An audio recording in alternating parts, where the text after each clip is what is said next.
And being broke was a bit cautious. Hey, what's going on? It's your dog Art, man, the great. We're back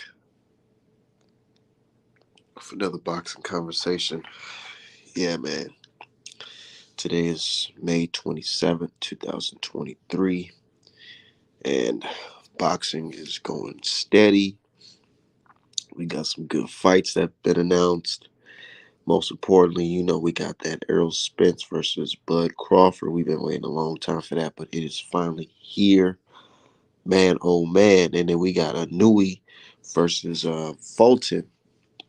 It's crazy. That fight should have already been took place, but hey, it is what it is. You know what I'm saying? I'm glad that it is here. Yep. Shout out to my dude Shelton, LDBC or nothing. Yeah, we in the fucking building here. So yeah, with all these great fights being announced and shit, it had me really thinking like, yo, where the fuck is the heavyweights at? What the fuck is going on with the heavyweights? Why are we talking about all these great fights being announced, but there's no big man fight? And this is boxing. This is boxing we're talking about here. Where is the big man fight?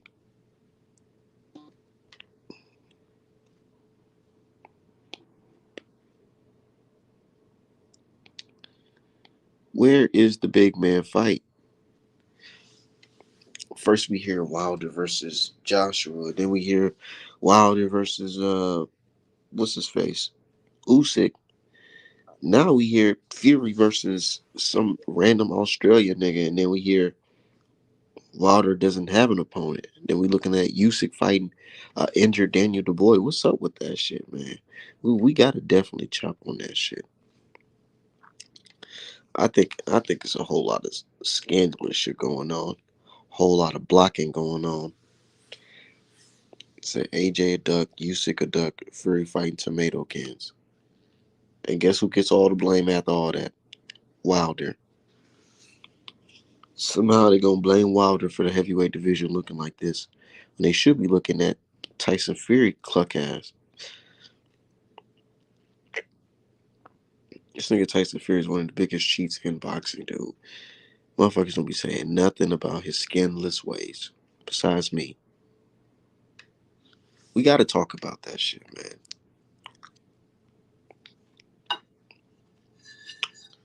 Most definitely. Hold on, y'all. Let me get my shit situated.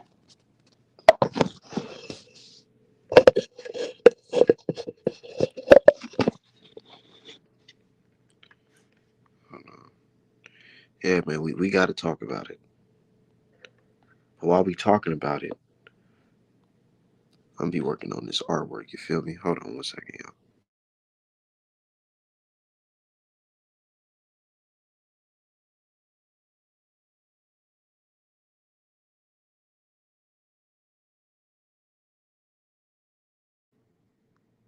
Yeah, we gotta talk about it, man. Is it true that the Saudis was trying to have a four-man tournament, but Tyson Fury fucking it all up for everybody? Cause he don't wanna line shit up with Usyk? Is that true?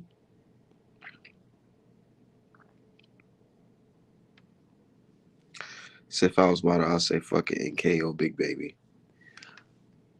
Big Baby who? The young one? Because that young one, he not even nobody mentioned him with Wilder at all, and I don't blame him because this is too early in his career to be fighting a former heavyweight champion like Deontay Wilder right now. Because regardless of what anybody say, they know Wilder's dangerous as fuck, and he can sleep a motherfucker. What's going on, Anthony Jones? Yeah, we just in here cooking, man. I'm doing what I do best. Definitely here doing what I do best. Look at that. Check it out. Check it out. Check it out. Check it out. Hell yeah. We working. Hold the phone. Hold. That's what I know. Something's different.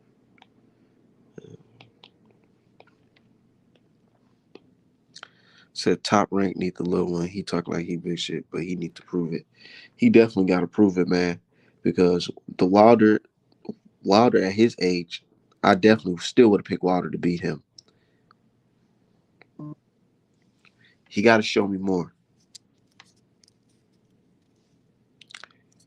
Definitely got to show me more. But yeah, speaking of Top Rank, man, do you know these people?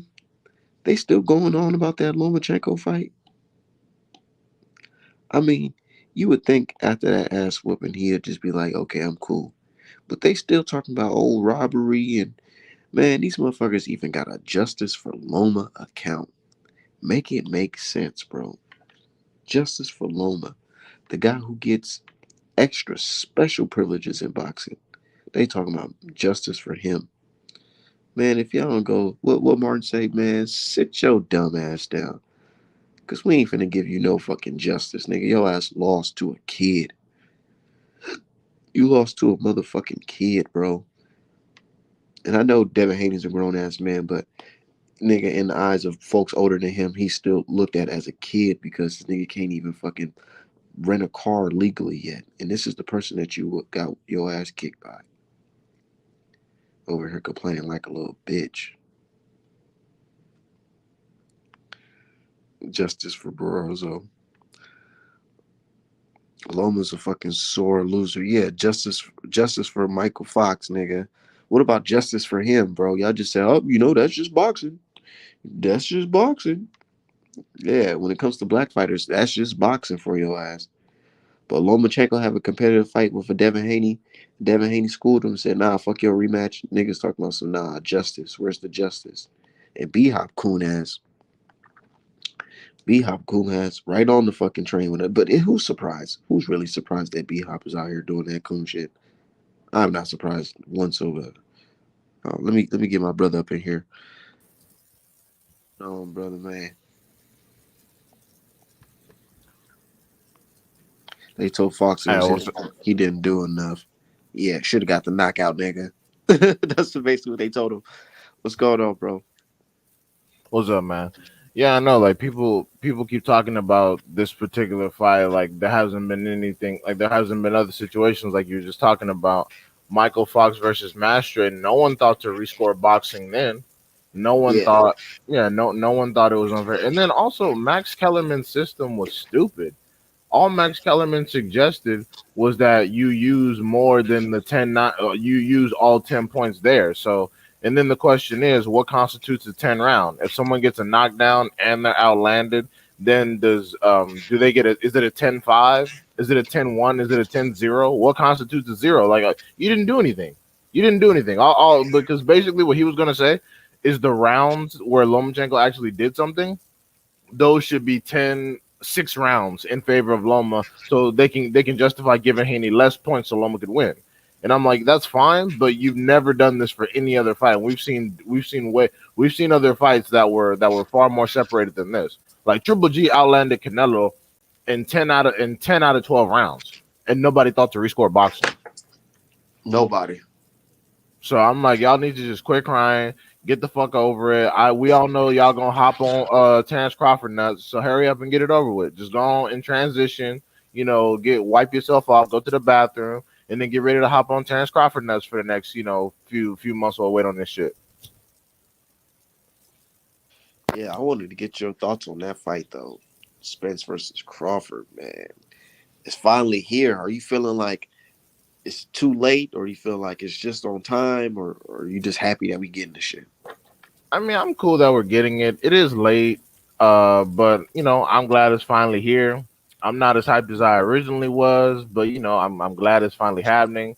I think ultimately too, it was probably eating Crawford up. He was like, "Man, I cannot really retire without fighting Spence because what would my legacy be? You got literal children outdoing me here.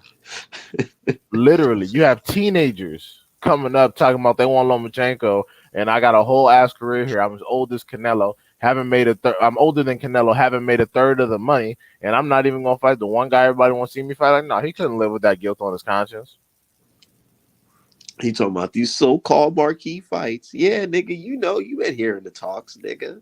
Yeah, because he's given us none. He's given us none. This is the first person that outside of maybe like Postal that I've actually. This is the no. So okay, for me, I wanted him to fight Postal because Postal's actually good. But this is the first. This is the second time that Terrence Crawford has fought somebody that I actually wanted him to fight, and it's so funny because people, whenever they talk about Terrence Crawford's best win, they always use like a Spence leftover. It's like, why not Postal? Do y'all not watch boxing? Is Postal not good? But they don't want to talk about Postal because Gary Antoine Russell actually stopped him, whereas Terrence Crawford didn't. So I'm like, I see what y'all doing, but if we really talking facts, Postal was his best opponent ever, undefeated, strong, had skill, and could punch, and had some good wins. So I don't know why you niggas never bring up Postal. Maybe y'all I didn't don't know watch why that fight. he didn't say that was his best win or his top. He said Ricky Burns is. That was just nuts, man. Because I know Terrence Crawford fans really don't watch boxing, so they probably didn't actually watch the Postal fight. But yeah, Postal was his best win ever. But people say it's Sean Porter. I'm like, y'all goofy. What's up, Jason? What's up, PGH Big Dog?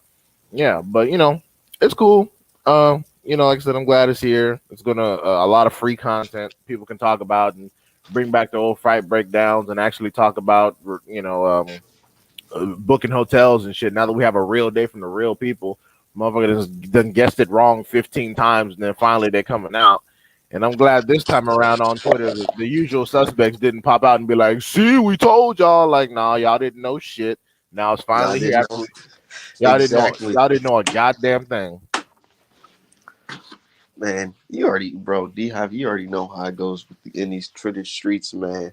All these so-called sources and sources that and source this, nigga. Y'all niggas didn't know. Y'all was clueless, nigga. Y'all thought the fight was over. Y'all bro, I wasn't surprised. Look, it was so crazy is that a lot of people were saying prior to the fight, a lot of people were saying, man, this is done, man. I ain't checking for that shit no more. A lot of niggas were saying that. They was saying that. And then the Yeah, fight me announced, me yeah, I told included. you. I told you. Yeah, me included. The difference was I told people I had no idea what was going on. I just didn't think Terrence Crawford was ever going to sign. But now that he signed, I'm like, cool, good, congratulations. But I'm not super extra hyped. I'm like, all right, good. Finally, we get this shit out the way. Honestly, I mean, yeah, he was a good win at the time. That's what I said. Like, I mean, but that's Terrence Crawford's best win ever. That's when he fought someone that was undefeated, quality boxer, had packed a punch, solid, resume of opponents, before and after, and also someone that was in their prime. So someone that didn't have a lot of damage and wear and tear on them. So that's why I said that was his best opponent ever. And I don't know why people don't say that. But again, Terrence Crawford fans don't actually watch boxing. And also, can we acknowledge this? This fight being made debunks years of Bud fan lies. Y'all have lied for years and years about all the reasons why the fight wouldn't be made, and it all just comes down to what it usually is: Bud not signing. That's all it really is. Y'all made up all these conspiracies. Oh, Al didn't want it. Espinosa's a fraud.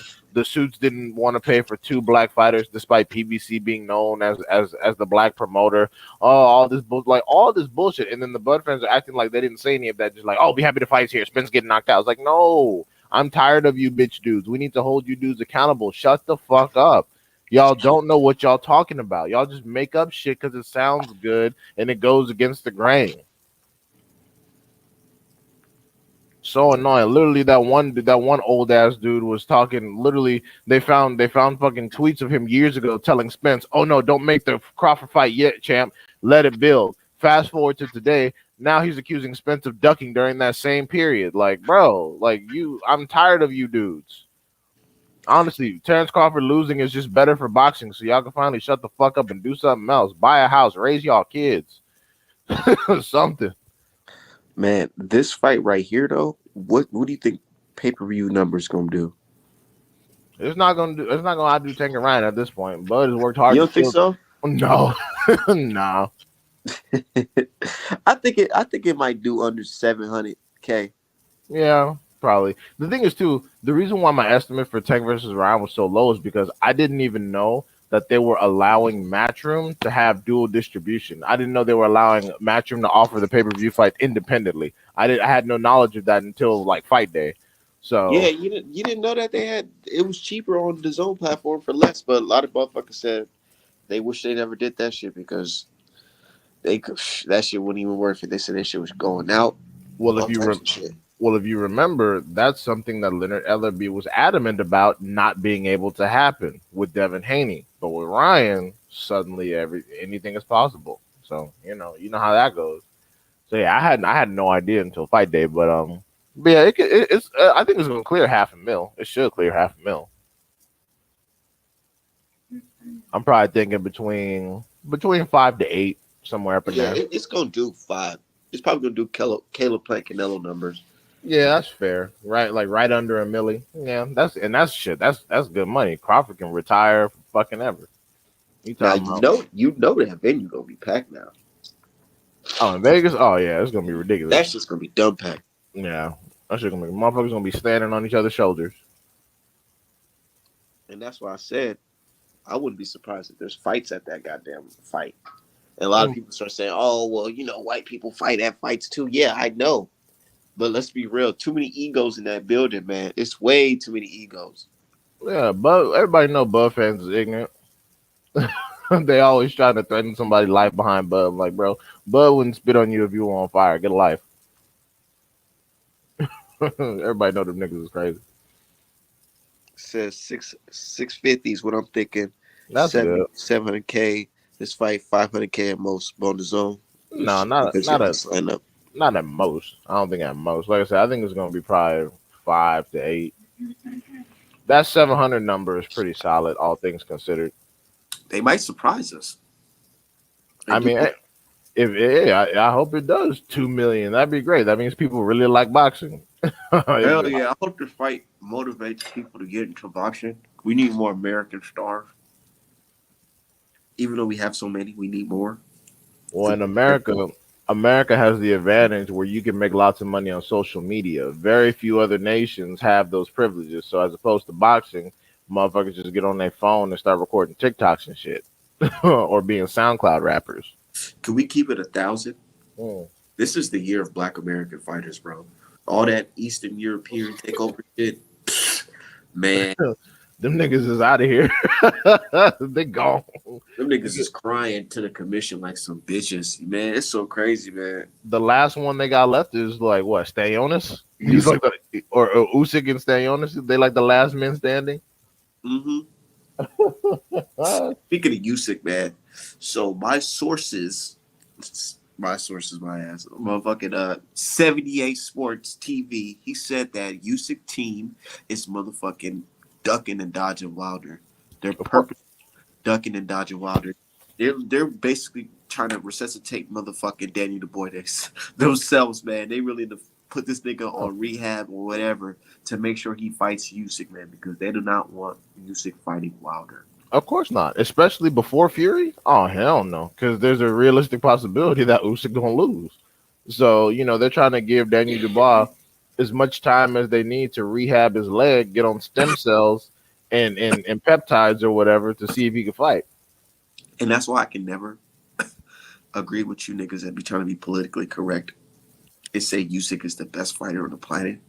Because if you're scared for that fighter's life against a guy with 2 knockouts, that shows you he's not the best fighter on the planet. Any real motherfucker would say, hell yeah, matter of fact, he should fight Wilder and Usyk. I mean, he should fight Wilder and Fury. I mean, he's the best heavyweight, but I currently do not believe he's the best fighter. My pound for pound number one right now is Devin Haney. I said the same thing.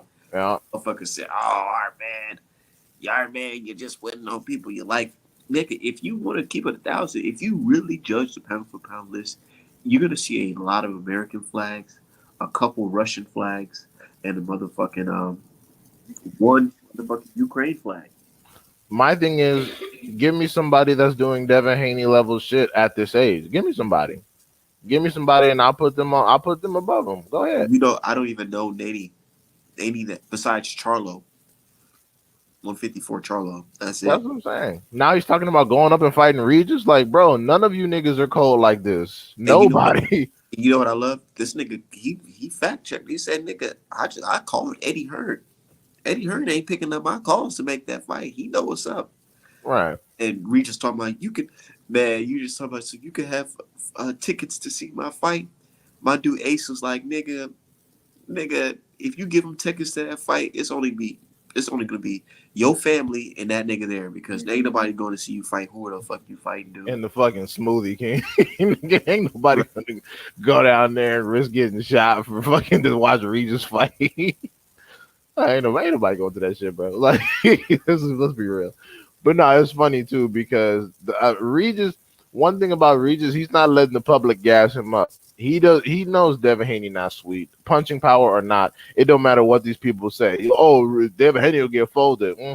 Regis sees differently, and that's because he's smarter than y'all.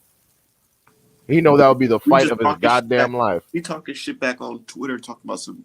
It's gonna be the death by 1,000 left hands. Yeah, all right, nigga, whatever. Sound good. You good? You good? Nigga, you're on tape, fucking telling the world how a kid Shakur Stevenson was getting on your ass so fucking bad and smart. Bro, Stop. Yeah. you don't even want to fight Subriel Matias, somebody that's significantly less skilled than Devin Haney. So I don't want to hear all that. And I like Regis, but I always been telling D-Hive, I've been telling you about Regis since day one, nigga, how I felt about him, skill wise. Well, I like Regis. Like I said, I don't think he lost to Josh Taylor, but I feel like he's good, but when it comes to putting him up there with like Matias and stuff, I think he'll get washed, bro. Bad. Like hurt bad type shit. And I feel like if you fight Devin, he's gonna get outboxed and be mad as hell looking at them damn scorecards. yeah, I think, and especially because people got to remember, just because he's light skinned, don't mean he's not old. Regis is 35 fucking years old. Like people, just because he's little and he uses Damn. lots of lotion. I didn't know he was 35. Yes, sir. Just because he's little, he uses lots of lotion. People think he's some young ass dude. No, Regis is 35 fucking years old. He just hasn't done that much in the sport. That's crazy, man. So for everyone to come out and say, "Oh, he gonna fold Devin Haney," I'm like, okay, I like sound good. this, but I gotta keep it 1,000. Him signing with Eddie Hearn, he knew exactly what the fuck he was doing. Yeah, He knew what he was doing. He knew what he was doing. I want a fucking low risk diet with some type of good reward that I can feed my family with. Ain't nothing wrong with that. I want to fight the top lightweights at 140. Like, bro, like, come on, bro. The moment he's like, even what's his name, and I can't stand him. That dude on the zone that's biased as hell was talking about, oh, you know, Regis, you're talking about all these guys at 140. What about the other guys? What's his name? He's basically the zone's version of Max Kellerman. I'm blanking on his name. You talking about Akin Barak? No, it's a white dude. That's super biased over there. Fuck, I'm blanking on his name right white now. dude? Yeah, I'm blanking on his name, but he was on the Michael Regis program. Yeah, Mannix. Oh my God, Mannix was the first one to get on his ass talking about, oh, you know, those are lightweights. You picking on little guys. Don't you want to fight some people in your division? And even though Mannix is an asshole, it's facts. He was Regis just wants to fight the top lightweights. So, I want to fight fucking Ryan Garcia had been at 140 for a little bit, but he just fought at 136 or whatever. You know, I want to fight Devin Haney, Ryan Garcia. I'm like, come on, dog. You got all these champions in there. You got Rolly, Taylor, Matias, and you ain't talking about none of them. Not one of them. But he talking about Ryan Garcia. Yeah, thank you, 1985. It was Mannix. Yep. Said they should just get rid of the cruiserweight division because majority of them are heavyweights. No, that's not true. I like the cruiserweight division because it shows us what heavyweights used to look like. Nowadays, heavyweight is either you're really, really fat or you're like some G League NBA region. I can't even tell you who's fighting in that division. Like, if you asked me to name 10 fucking cruiserweights, bro, I couldn't even tell you 10. It's not super exciting, but I like the cruiserweight division. Okole's fighting today, actually. I know Okole, what's his name? The KO doctor. Oh, Dorticos. And motherfucking Andrew Tabiti. Oh God, don't remind me about fucking. Don't remind me about Andrew. Nigga, that knockout. That knockout basically like his whole little hype train was over. Halt on his career. Yeah, he had to get realistic about his skill set. That shit was fucked up. And what's fucked up is he had a little good run up front. I thought he was decent. You know what I'm saying? A young Nigerian brother in the Mayweather gym. You know, nigga, he went in there and got. Oh my God. And was that fight on like early in the morning type shit? I don't know. It was on the it was the World Boxing Super Series. And bro, I swear I just caught it. I caught it within like I think it was like the second, third round is when I started the fight. I'm sitting there watching that shit. Nah, it looked like it was the fourth round. It was like, man, he already looked gassed. I'm like, man, what the fuck is going on? And then I got up, came back. As soon as I sat down, this nigga got knocked the fuck out. I said, oh shit.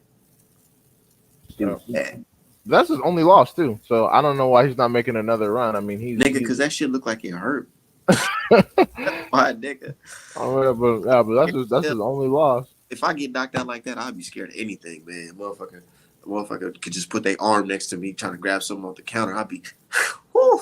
Man, that nigga got slept. He got slept. But hopefully he can come back and do something with his career, man. But that shit looked like it hurt. But heavyweights, man, back to them, man. I heard they were supposed to be doing this 4-man tournament, but the party said, nah, I ain't trying to stick around and wait for that shit to happen. No. Well, Eddie Hearn. Well, Eddie. First of all, Eddie Hearn is. I don't believe anything that comes out of his mouth off top. And second of all, fucking Tyson Fury doesn't want to fight anybody. Now I hear, like, literally yesterday, I heard he was in negotiations with the current cruiserweight champion, which is Jay Otepe or Otepai, however you say his fucking name, from Australia, the dude who beat up Breedis. Opetaya. Yeah.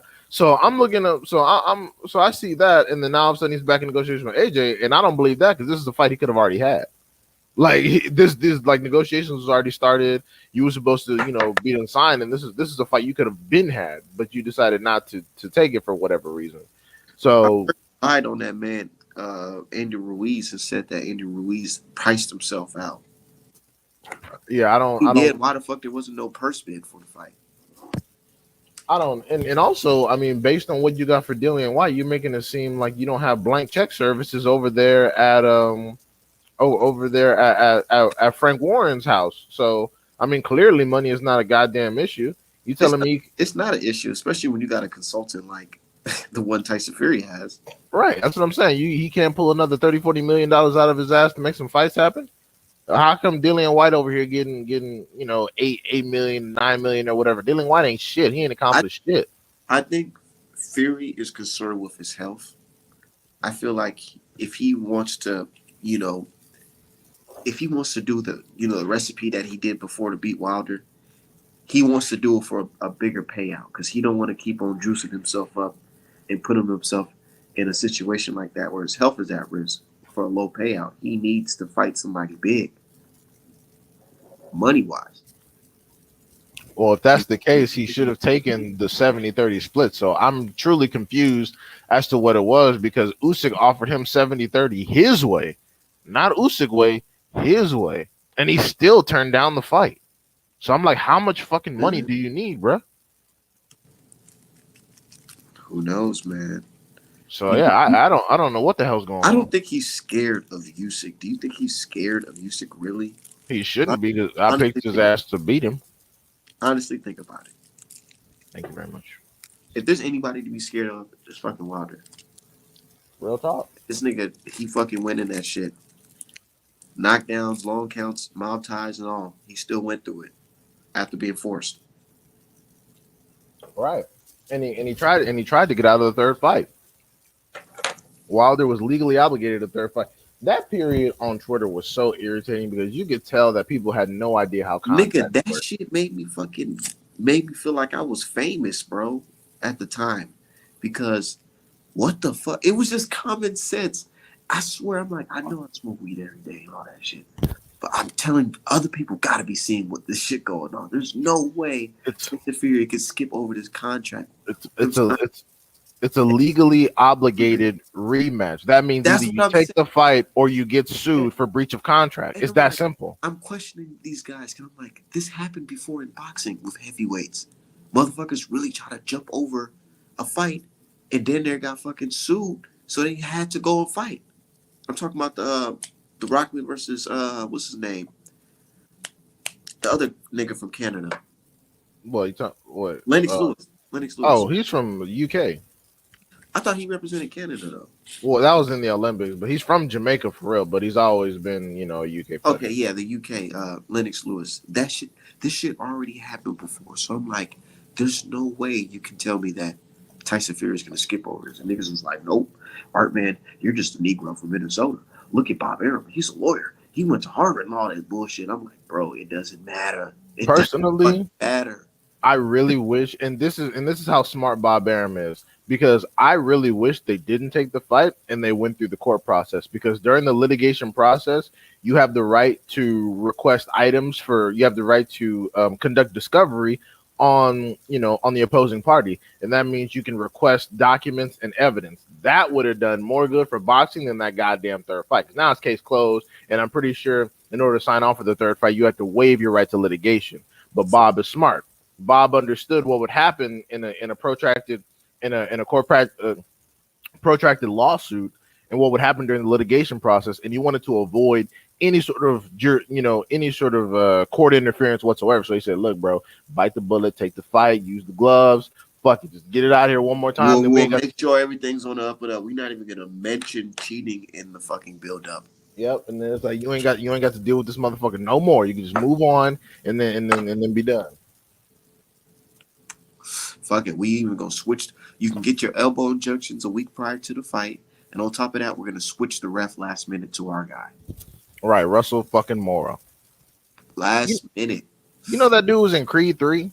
I can't believe he got a movie spot. That's crazy. Cause it's all the same, nigga. That's what I be trying to tell people, like this. They can jump in and out of movies and shit like this because that's what the fuck they do. They get paid, nigga, to make certain shit happen. He needed like that. The director wanted to. You know what I'm saying? They make it happen. And that's why now you hear all these guys in boxing talking about some judges and refs. Nah, when it was Wilder Fury, I didn't give a fuck about no judge or a ref or a commission. Now we gotta make sure who's doing this and who's doing that and all that shit. But before then, y'all ain't give two fucks. You remember we was arguing with niggas and they were telling us that we should think that the commission is super solid and they'll never let shit get past them. Yeah, they said cheating isn't allowed because the commission forbids it. Like, yeah, all right, motherfucker. Okay. Exactly, man. I'm trying to tell folks, the heavyweight division right now will be a lot better if two things happen. If one, Jack Reese would have waved the fight off, or two, Moore would have waved the fucking fight off. I'm gonna tell you right now. He should have just waved the fight off. Right. I'm gonna tell you right now. If Wilder had 3 out of the 4 belts, you would be getting consistent fights at heavyweight. Cause like especially all these punk ass challengers that got under these belts, like Dubois and all these bitch dudes, Wilder will fight these dudes every 90 days.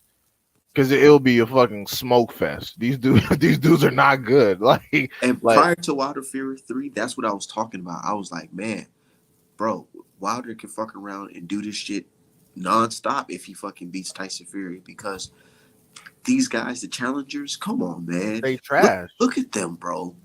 AJ, trash. Ruiz, trash. Fucking Dillian White, trash. Daniel Dubois, trash. Otto Wallen, Joseph trash. Parker, Ajit Kabir. He can ice all these niggas. F.A. Ajagba, all these dudes will be done. The hardest fights with him for Wilder probably would be, I would say, Frank Sanchez and Jared Anderson. Hergovich will give him some trouble, but Hergovich get knocked out late. He'll get knocked out too. He'll start looking real good for the first 4 or 5, and then Wilder time his ass, hit him with some shit, and fold him over. And then like these random dudes that they're bringing out of East Europe and Central Asia to be somebody like Makhmudov and all these dudes, them dudes would get smoked. This always happens. Just because some dude is from Triple G zip code, you automatically assume he's good. No, these dudes are not good. They're super big, they're super slow, and that's it. I mean, don't get me wrong, the dude Makhmudov, he looks cool, but at the end of the day, what is he about to do really? Like motherfucking Tony Yoka, Olympic gold medalist, got smoked by Carlos Takam, dog. Like, come on, man, these dudes are not good. Yeah, fuck them niggas, man. Jarrell Miller will beat the shit out of Dillian White. That wouldn't even be funny. Even right now with his fat ass. Jarrell Miller ain't calling out Wilder though. Hell no, he better not, bro. You Fucking, get that nigga a heart attack. he'll punch your fucking nipples off. Like, he better not, he better not call for Wilder. Oh my god. Hmm, let's see, man. But yeah, Fury holding up the division. I'm not gonna lie. I like Jared Anderson's next fight. Jared Anderson is 14-0. He's fighting a dude that's 19-0. Some dude named Zan Kosobutsky. Kosobutsky, yeah, Shout out to whatever. my dude King Corleone. He say he's fighting who? He's fighting a dude who's 19-0 out of Kazakhstan, I believe. His name is Zan Kosobutsky. So, we'll see how that go. Should be interesting. They finally stepping him up some. Man, you know who I want to see Jared Anderson fight? Oh. F.A. Java. Oh god.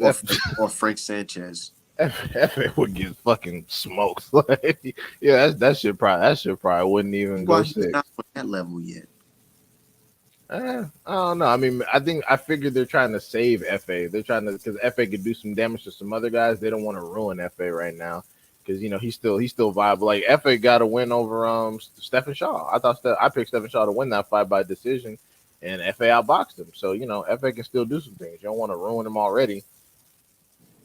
Like when it comes to dudes that are challenging your best, you put dudes like FA in there to see how good they actually are. And if FA beats them, then it's all right. So maybe they're not all that. Oh shit, this Zan Kosobutsky dude got almost all knockouts. He's 19-0 with 18 knockouts. Damn. Shit, Jared. Shit. You might be in some shit, boy. You might be in some shit here, boy. Yeah. I mean, but Jared himself has got a 100% knockout ratio, so you know, it's all good. Do you think who you think's gonna get a fight announced first? Wilder, Joshua, Fury, or Usyk? Mm, hmm. Probably Usyk, to be honest, because he doesn't want to fight Wilder. Wilder probably only wants to fight Usyk because he's got all the belts at this point while they're waiting on Dubois. Actually, no. I thought AJ was actually cooking up a second Dillian White fight, so it might be AJ because they're talking about Dillian White as his most likely opponent next anyway. And God knows you got to put the training wheels on AJ. You fucking sneeze on his chin and he'll damn near fall over. So, so yeah, I think it's gonna be AJ versus Dillian White. I think that's gonna happen next, probably. Okay. Hell yeah! Shout out to my dude Jack Kelly who just pre-ordered a Spence versus Crawford illustration that I just made, or I'm working on right now. He sent $40 to the Cash App. Hell yeah! You know the buzz still there. It's still here. Can you agree that the buzz is still here, or you feel like it's dying down? No, the buzz is here. Some of it, some. Hmm? What you say? Oh, I said the buzz is here. Some of it is faded off, but no, it's here. It's exciting. Hopefully, the casuals get as excited for this as they were for Tank versus Ryan because this is an actual fight where we don't know who the winner is going to be. Like even if your guy wins, even if the guy I want to win wins, I'm not gonna go around talking about I told you, blah blah blah. I'm like, because it's a 50-50 fight. We truly do not know who's gonna win. Anything could happen.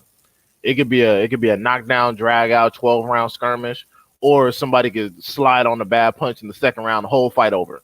So we literally just don't know. Bomac can't train nobody. I'm sorry, Bomac, man, skip Bomac. Bomac can't train. nigga, this nigga Bomac, they said that nigga go throw in the towel with some motherfucking a handful of hot Cheetos. Right, Bomac. I'm sorry, bro. Like, look at Bomac with Jamel Herring, and like, 'cause, Jamel Herring has had an Achilles heel with southpaws his entire career that never got fixed. But also, just look at the instructions that he gives Terrence Crawford when Terrence Crawford's in the ring. Terrence Crawford's mostly his adjustments are mostly his own because all Bomac says is box him. You gotta box him, man. You gotta box that motherfucker. They You got gotta box him. another meme of Bud getting slept. They talking about some. You gotta beat him, man. Go in there, You gotta beat him up. Bomax instructions are not good. His adjustments, his adjustments aren't good. He doesn't give clear, concise instruction. That's mostly just Terrence Crawford in there with inferior opposition. Man, when it comes to this fight, though, I feel like it's gonna be more of them fighting each other. I don't think it's gonna be too much of coaching going on. I feel like they might fuck around and just turn it into a motherfucking Hagler Hearns. Nah, that would be a bad idea for Bud. Bud ain't. He's like Bud's career experience has been very limited. If he tried to get in there and really dog somebody, that should. So when Bomax says box him, Bud is going to remain on the outside for as long as possible because once the fight goes inside, is going to get horrible. I feel like Bud's body gonna get banged up because I remember watching. I'm gonna go back and watch both of those fights, Porter versus them. Man, when Porter was ripping shots to the body, Bud was fucking trying to back up as much as possible, bro. He was definitely trying to fight off the back foot. Yeah, right, because he's a terrible inside fighter. That's where people are the most effective against him on the inside. He engages most of his power shots from the mid range and then keeps you on the outside for as long as possible until he's either ready to counter or initiate his own offense. So if I'm Bomac, I'm telling him, listen, I need that jab active because your jab is faster. I need the jab to the body because you're faster, and I need you either all the way in and hold them, or I need you all the way out leading from your jab, and make sure your counter shots off the mid range. And the moment you feel your ass touch ropes, turn off because he's gonna activate most of his attack when you're on the ropes and try to body you. So either hold him or turn off and disengage completely because you standing too close in the pocket, you're gonna get beat up.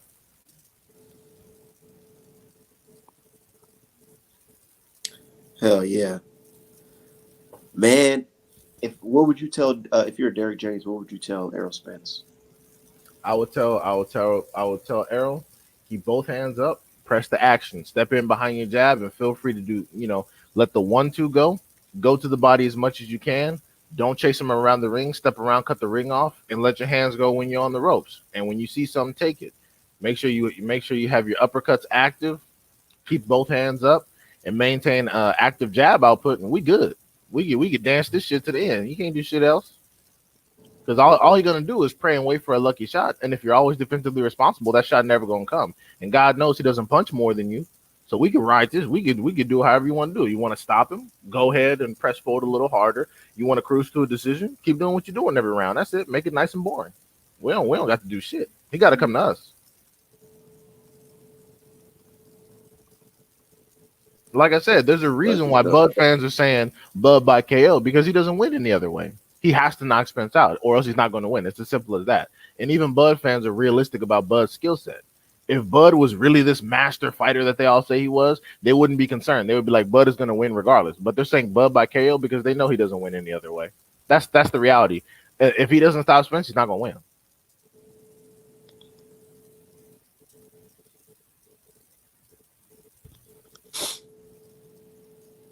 So he just said he's stepping, he coming for all night. All Exactly. night. Exactly. EJ is a fucking tank. That's why he's the haggler. And I think that comparing Bud to Sugar Ray Leonard is disrespectful. Because if EJ was in there with Sugar Ray Leonard, I'd actually be fucking concerned. I'd be like, oh shit, wait, hold on. But no, I mean it's just Bud. And honestly, Bud has hobbled himself by fighting inferior competition his entire career because he's gonna And try. that's what I say about Canelo, bro. Like the fact that that you waited and fought these fucking whack guys. Now when you step in there with a real killer, you're gonna get your ass kicked. It's still 50-50. Don't get it twisted. I want Spence to win. I will announce my official pick come fight week. But yeah, no, it's going to be interesting. But like I said, all the Terrence Crawford fans talking about, oh, when Bug get on the inside, nigga, Bug is on the inside, he's gonna get smoked. So and hopefully, and I think Terrence Crawford knows that. Like he could barely hang on the inside with fucking Sean Porter. So it's like, come on, bro, keep it real. Bug. The thing that makes this fight so good is that both of the fighters are excel where the other one lacks. EJ is an excellent inside fighter, body puncher, whereas Bud is excellent, is a mid-range sharpshooter, counter puncher, and they both excel where the other fighter lacks. That's why it's such a good fight because they're both going to try to do what they're What I thought of what I thought of when I was picturing this fight, I can see Bud catching Errol Spence with a sneaky uppercut, bro, right down the middle through the inside. Mm, it it depends on. I mean, sure, but Spence people keep saying Spence is basic.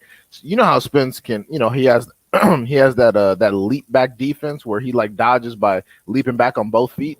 I think that'll be there, and I think Bud will probably try it and miss.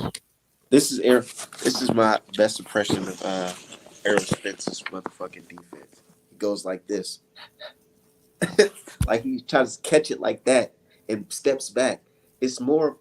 It's not like a Canelo boots in. It's like you're slipping and trying to shoulder roll out of it. Out of it. It's a basic either parrying it or trying to catch it and stepping back or stepping to the side.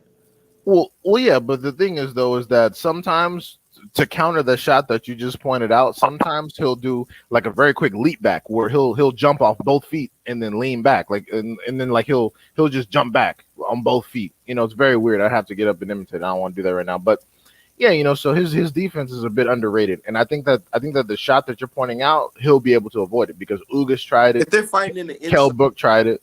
if they're fighting in the inside, you know how Spence is. He's working. You don't think Bud can smooth through that left hook? I mean, left. It's kind of. I feel like I forgot what fight he did. I think he did it in the Porter fight where he kind of just leaned over and hit him with a quick uppercut and step out of it. You don't think he can hit Errol Spence with that? He could, but the thing is, though, Errol Spence puts his head in your chest while he's working the body to where you don't have the kind of leverage for that shot to matter. Said Bud's gonna show there's levels to this game. He could. He could. And that's what makes this fight amazing because I still view Bud's skill set really high, but I just feel like he lacks durability.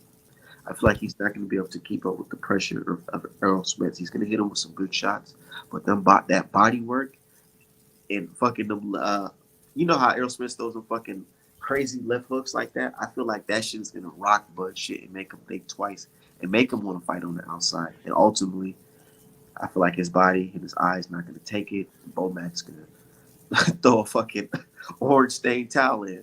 You know what I'm saying? It's gonna be funny when Terrence Crawford goes on the inside and then realizes, oh shit, this is not green beans. This nigga is real. Like this, he's like even though Charlo won the fight with Deverenchenko, even at the end he was like, damn, this dude is everything they said he was. I think Bud is gonna have that realization in like the sixth round and be like, okay, we got to figure some shit out here. We got we got to figure some shit out. It's gonna be funny to see his reaction because it's like, yeah, nigga, this isn't green beans, this isn't Amir Khan, this isn't any of those bitch dudes, this isn't sloppy ass Porter. This is the guy who everybody say you need to come get, and your fans are not here to fight for you. They just got to sit there and watch you get beat.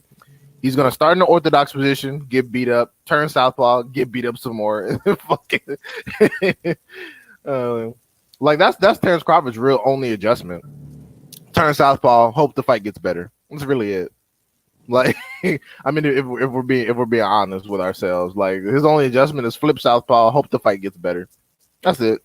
Said, remember Bud got avoided by the whole PBC? Dude, he's fought five PBC fighters. That's what I'm trying to say. God, this is what the fuck I'm talking about, bro. These dudes are fucking delusional. Just order some barbecue for the fight and stop trying to. When they say the whole PBC, what they really mean is Keith Thurman or Danny Garcia. And we don't even know if there were offers on the table. We don't even know if Bud even attempted to reach out because Bud is the one that refused to fight Spence at first. Bud is the one that didn't sign for Pacquiao. So it's like you guys keep saying that he's been avoided, but he's fought five other PBC fighters. Now Bud fans talking that shit, they gonna act like they just gonna skip past the fact that this nigga fought David Avenisia with the busted gloves. They just gonna skip past all that shit. Say, yeah, Bud, coming off his win over Sean Porter, he fighting Errol Spence now. Right. Nigga, that's Sean Porter. The highlights gonna look just like motherfucking Ryan Garcia versus Tank. You see how they showed the highlights of his like fights from like damn near 3 years ago? That's what they're gonna do with this Bud fight. They're gonna keep on showing the Sean Porter fight and say, yeah, look, he stopped Sean Porter. Errol Spence went the distance with him. And you know what they never want to bring up? They Yeah, never want to bring up the motherfucking hedge fund lie. Let's talk about the hedge fund because I remember them saying that Keith Thurman, Boots, all those people priced themselves out, but allegedly he had access to $50 million. So technically, he could have made any fight he wanted, including this one. But now, every time I bring up the hedge fund, they're like, "Just focus on the fight." I'm like, "No, fuck you. I'm tired of you busy see, people." there you go, Errol Spence fans making up excuses again. They talk Right. old shit. Why you gotta bring up old shit? What happened to the 50 million that he had to make any fight he wanted? Because if Keith Thurman was asking for 10, that's a 40-10 split, or a 25-10 plus you got to spend on whatever production. Bro, I'm like, that's plenty of money for Thurman. That's plenty of money for Crowley or Boots or whoever you claim priced themselves out. What the fuck? Errol Spence has a better motherfucking patience than me because once that nigga dropped that IG video of him on the couch just explaining shit, I'd be like, yo, I'm done with this nigga, man. What Right. the fuck? I would have fought Thurman. I would have fought Thurman. Yep. I would have been knocked My fight Thurman with out by him now. the next day, bro. Like, what the fuck? Absolutely. I would have never spent the block on this I dude. called him, and that nigga, he didn't want to fight. And I looked at the contract. I agreed to everything. But, it's some bullshit, man. Yeah, what happened with the Boots situation? People are saying that Boots dug Crawford again. Was something? What video do I need No, to watch to catch okay, myself up? I was just watching a clip of Boots talking to Bud through FaceTime on Gilly the Kid show. And I ain't gonna lie, D-High, your man Boots, he was sounding a little shaky on the phone. I don't know the situation completely, but listening to it from that, just listening to that video, that clip, you'd be like, damn, I ain't gonna lie. It does sound like Bud was on this guy's ass and he wasn't really trying to fight for real. Because people are talking about that, but they're not talking about what Bozy said. Yeah, and here's the thing, Beehive. A lot of people don't like when there's a mix of communication. Because Yeah. the thing is, you guys, Camp. right? Because the thing is too, they were saying that some random dude from BLK Prime that nobody knew approached them about a potential Bud fight, and they were given no actual numbers, and they were like, "That's fine," but and this is after. I mean, well, I don't know if this is before or after the David Afghanistan fight or whatever the fuck. They were saying some random dude from BLK Prime approached them, and they were like, "Well, we can try to get things done, but that's perfectly fine. Why can't it be on the Showtime side?" Because again, it was no information. It was random investors and yeah, the money's gonna be there. I guarantee it. We don't have a venue or any real dollar amount, but just sign on the dotted line type shit. Like Spence was like Crawford was trying to do to fucking Spence. And they were like, well, we don't want to go across, we don't want to go across the pond not knowing who's on the other side and disrespect Showtime. So that's what I heard happen. There was Bud. They never talked to Bud. There was no actual contract written. It was just some random BLK people talking shit, but nothing ever materialized. So now if they want to say, oh, Boots dug Bud, it's like, stop it. Because he ended up fighting David Afghanistan. Why couldn't he offer the same contract he offered David Afghanistan to Boots? It's really that simple. Why couldn't he give the same paperwork to Boots? But nobody wants to ask these questions. We extra personally fight. You dreaming, man. You talking in your dreams. No fight. We extra that fight plenty of times, yo. Plenty of times. When? Plenty of times. What's plenty? When? Man, you front. You know you front now. Don't front for Gilly now. No front. No all right. Keep it in being. We extra that fight plenty of times. When? That's what I'm saying. When? You keep saying keep it a buck. I'm saying when. Now you saying one thing and your dad saying another. So when? What you need? You saying one thing and your dad saying another thing. So what is what? I've been asking for that fight since 2018. What are you talking about? So you've been asking to fight me since 2018. All the time, God. Cut it. I ain't gonna lie, Dion. That's some funny shit right there. Cause he asked that nigga when was the day? Put a date on it, nigga. And he not saying shit, but plenty of time, man. That's because that's because he doesn't actually know. Because I remember Bozy saying that they put in petitions to the IBF, and because they couldn't put in a petition to the WBO while Virgil was still number one. And after Virgil left, Crawford was already signed to fight Afghanistan. Nigga, So he could have said that on the line, nigga, with Gilly and the whole streets is Bo- watching, nigga. Boots is a fighter. He's not a manager. He doesn't handle a lot of his business affairs, which is clear. But either way, But you know, okay. Beehive, nigga, this is the streets, nigga. This ain't CNN. He on Gilly the Kid show, bro, and the whole hood is watching. Niggas is watching. You gotta say something, Beehive. It was embarrassing, but let's not forget, Bud fans were crying like some bitches, talking about how Boots didn't deserve the fight. Let's not skip that part. Those people were crying like some bitches, and they were saying that Spence got Boots problems. Y'all would have rather. Yeah, y'all would have rather Spence fight Boots instead of Crawford once Crawford announced that he was fighting David Polynesian Sauce. So I don't want to hear shit from Bud fans because y'all are even more embarrassing than Boots. After Crawford announced he was fighting some garbage, y'all said, "Ooh, Spence got Boots problems. He gonna run from Boots." You niggas were so happy that you thought Spence was gonna have to fight Boots instead of Crawford. Y'all didn't want Crawford to fight that man, so now y'all trying to act hard because Boots had a gaff on the microphone. Get the hell up out of here. Y'all saw. Y'all were scared shitless. So I ain't trying to hear nothing from y'all. Man. Okay. One thing I know. Boots got me looking shaky. I'm not his manager. If I was managing him, he would have been had the Bud fight. Goddamn it. Said Boots got you looking shaky, D-Hive. I ain't saying D-Hive is shaky, but I'm just saying, like, the way D-Hive, you're breaking it down. Yes, us hardcore fans can understand that.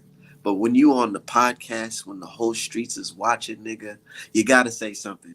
He should have said, like, for example, let's say if I was in that situation and Bud was talking about, yeah, nigga, when did you say you want to fight me or da da da? I'd have told that nigga straight up, like, nigga, you know I was trying to fight you. Da da da. This specific date, nigga, on May 18th, after you fought motherfucker Jose Benavidez, nigga, I said I was gonna pull up. Da da da da. You gotta come back, nigga. You can't just be like, nah, man. I mean, you know, man. You know, no, nigga, we don't know, and I understand. Niggas is ignorant, and that's what this type of shit we feed motherfuckers feed on. So this is the entertainment business, right, D.I.? We understand that. So he had to say something. Even Ryan Garcia was on the phone talking crazy to Tank in front of Mike Tyson. Yeah, but that's fine. But not everybody is going to be that person. This person is not. I'm not going to say he's not charismatic, but when it comes to quips and quick responses and being funny and creative on the microphone, that's not necessarily what he does. He's strictly a fighter, and that's why he's good. But it's fine. These motherfuckers going to scrap. They probably going to scrap again. And when it's all said and done, as long as he can still make 147, he going to whoop everybody else ass and then chase them up to 154 and hopefully catch one of them before it's retirement time. You know, but it is what it is. Was that a shining moment for him? Not really, especially coming off the Karen performance. Like but hey, Bud keeps on getting these alley-oops. Boots keep on getting these alley-oops and he keeps on missing it, bro. But he has to shine. We know he got the talent, but he has to just prove himself, man. I always say that fans tell you who's good based on the expectations. So with Boots, they criticize a complete 12-0 domination. So that tells me that even everyone else thinks Boots is good because he was supposed to smoke that dude in the first 3 rounds, apparently. What the hell do you mean D-Hive is even stuttering? Again, this is what I'm talking about. You got these dudes who will try to turn anything into an L, talking about, oh, look, even D-Hive is stuttering. Whoa, you scared of Bud too? It's like, dude, calm the fuck down. Ain't nobody scared of Bud. I'm not a professional fighter. Yeah, no, look, it's freaking garbage, dude. I know. Like, it's funny shit, but that's the type of shit that makes fights big, man. And because Jaron Ennis could have said an exact date, and all these dudes would come out and be like, see, he's lying. I checked the email records. It's like, no, you were never there. You were never there. The reality is that Jaron Ennis is not his own manager. He doesn't handle a lot of his business affairs. He couldn't rattle off the dates that his father petitioned the IBF, and he was never in a position to petition the WBO because Virgil was always there. And after Virgil left, Crawford announced David Afghanistan. Where were you niggas about that? You guys supported him not fighting Spence. You guys were excited he wasn't fighting Spence. You know what Boots needs now to change everybody's mind? He needs to stop Thurman. He needs a spectacular KO over somebody. He got to either stop Thurman or Villa, and we all know Thurman pussy. So yeah, but I don't know. He's fighting somebody. If he was fighting somebody like Thurman, I don't think he'd be fighting somebody like Thurman. They'll make that shit pay-per-view. Well, Thurman wants to retire on a bag. He's not going to fight Boots at this point. Thurman might fuck around fight Danny Garcia at 154. That's actually what I do if I was Thurman. I just get the fuck out of this division. That's not good. I mean, like, look, I mean, even Thurman versus Stayonis is sketch at this point. I know Thurman. It would be best if he went to 154. Yeah, just get out of here. Fuck around and fight Lubin. You know what I'm saying? That's a winnable fight. You know what I'm saying? Who else? Rosario? No, Rosario fight. Rosario retired. You can make Thurman versus Fendora. You know what I'm saying? Oh God. Okay, let's be realistic. I don't want to see that shit. Thurman little ass. Man, that's just crazy, man. How quick did that Fendora fucking hype die down? That shit was fast. Sebastian Fendora fans are currently somewhere in witness protection. They've changed their names. Oh, what's up, Eli? They've changed their names. They've changed their addresses. They are nowhere to be found. That shit is funny. Those dudes were talking about Charlo gonna duck Fendora, and then he gets smoked this is by the real Mendoza. Mexican monster right here. And that's what his dumb ass get for trying to make 154. You need to move your ass up. That nigga went in there and got knocked the fuck out. Honestly, Fendora could probably, and like especially if Charlo's gone, Fendora could probably be undisputed at middleweight, keep it 100 if he actually moved up there, because middleweight's trash right now. Middleweight don't have anybody. They got J-Rock versus what's his face? Adames, which is an idiotic fight. Like, why would you do that? That is a crazy fight if you think about it. That's stupid. That's dumb. So why the hell Danny think he can beat Charlo? Because he got a left hook. Well, and also he wants some money. Like, I mean, that's undisputed at 154. Danny trying to be super rich out this motherfucker, man. Yeah, it's not about him beating Charlo. It's about him getting bread for a respectable loss. Yo, what's going on? Yo, what's cracking, G? Man, I'm so glad that you are in this fucking stream right now. We here, man. We here. We definitely here. What's cracking? Let everybody know who you are, though, before follow me on, on Twitter at Blunts and Boxing. Real boxing is all boxing. You kind of cutting in and out a little bit. My bad. I was getting up there. I was getting on this elevator. I was just saying, at me at Blunts and Boxing. So that's who I am. What's cracking though? What's the topic? What y'all talking about today? Man, we're talking about a lot of things. Before we get into everything, let's just jump into the meat and potatoes. Man, what's up with your man Lomachenko? I went hard for Loma, bro. But in my heart, like even when I made the bet, bro, I still feel like I made the bet considering the odds, because Loma did put in good work. You know what I'm saying? Did. Especially in the later rounds. And I know y'all ass was thinking about me in that 11th round, boy. I bet you almost had got scared for a minute. But nah, Loma just didn't do enough to beat the champ. That's all. And that's what it really boiled down to. Like, you can't have these close rounds and expect to beat the champ at home. You just didn't do enough. I remember just sitting down thinking like, come on, Loma, just come through a little bit. Then after the 11th round, he cruised the 12th. And then got the nerve to be talking about his son, text him 7 times and crying. Ain't nobody trying to hear that shit. What would you think about your son before you went into that 12th round? You know what I mean? So Loma, I didn't know Loma got a son. Yeah, I didn't know he had kids. Yeah, he was crying, talking about how his son texted him 7 times, talking about bring the belts home. I'm like, that shit wasn't playing in your mind before the 12th round. You know what I mean? And then he said that crazy shit at the end, talking about some, yeah, man. I took the 12th round off because I thought I won the fight convincingly by then. Yeah, they thought the fix was in. Surprise, nigga. I did too. I ain't gonna even lie. That was part they thought it was in. I'm like, if they cheat anybody, they gonna cheat Haney. But I really didn't think about, you know what I'm saying? Like Bill a G-Dog, Bill wasn't gonna let that happen on his watch. You know what I mean? So Bill don't got no power over them judges. Boy. Man, Bill don't got no power over them judges. Bill been paying motherfuckers since the beginning of time. Oh, so now he paid the judges? Oh, no, I'm saying he's not gonna let his son I've been hearing a over. lot of this. I've been hearing a lot of this, bro. I've been hearing now they talking about America got this secret team team membership that they got going on. They're Niggas all talking working in like Bill cahoots Haney against is the Ukraine. Scarface. Man, nigga, Man, I cuz swear, you be hold up, killing dude. me. Hey, cuz let me address you, cuz you be killing me talking like you just know everything, bro. I be adding you on Twitter. You just act so heavy like you know everything, nigga. If you knew what you thought you knew, you would know boxing been corrupted since the beginning of time, and it's been done by blacks, Italians, whoever. Like, so that's not act like the realm of possibility isn't there. I'm not saying that he did it. I'm Let's just not saying he act ain't letting like. his son. Let's I not know act boxing has like been corrupt, but give me an example of when an African American has been at the beneficial end of boxing corruption.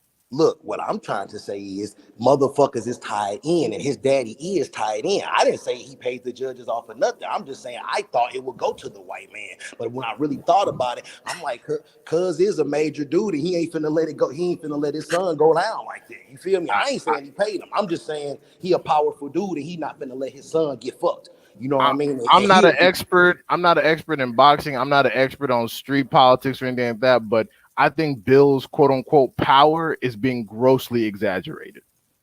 I mean, I'm starting to see more of that though. I really am starting to see more of that. People like to embellish shit, but I travel a lot and I go to the Bay a lot, and they do talk highly of Bill in the streets. Like, it ain't no nothing. It's really high level respect for whatever he's done out here. You know what I'm saying? And they said he was dropping a bag in Mexico and dropped a lot of paper just to get his son to the level he at. Like, so he's just not strange to spending the paper where he got to spend it at to get the opportunity. I just find it crazy that it went to this narrative. Yeah, people want because at first it was, oh well, this is his son leaving Top Rank, so they're gonna rob him. That's what I thought. To be honest, that's part of my Loma bet. I thought they was gonna rob him. Yeah, but you're right. He simply just didn't do enough. Yeah, like I say, I just put that in perspective because I'm like, Haney not finna let nobody fuck over his son. Now, but I did think the chips was in for Lomachenko to win. They could have. Yeah, but look, but what you think about the fight overall? Great fight.